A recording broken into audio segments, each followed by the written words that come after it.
পর্যায়ে সংক্ষিপ্ত বক্তব্য উপস্থাপন করছেন কোনাবাড়ী ওলামা পরিষদের অন্যতম প্রভাবশালী সদস্য জনাব হযরত মাওলানা।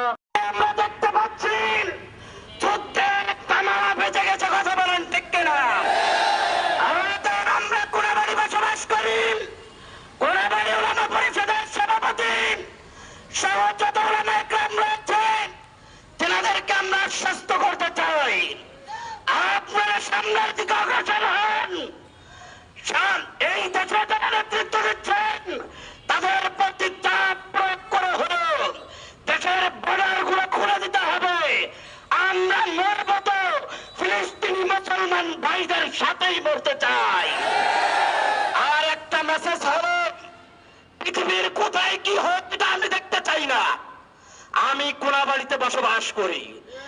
আজকের পর থেকে কোনাবাড়ির কোন দোকানে ইসরায়েলের কোন পণ্য চলবে না, চলবে না, চলবে না।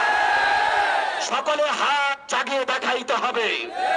যেই দোকানে ইসরায়েলের পণ্য দেখবো আমরা ছুঁড়ে ফেলে দেব, ছুঁড়ে ফেলে দেব। নাসরুম মিনাল্লাহি ওয়া ফাতহুন করিব। পর্যায়ে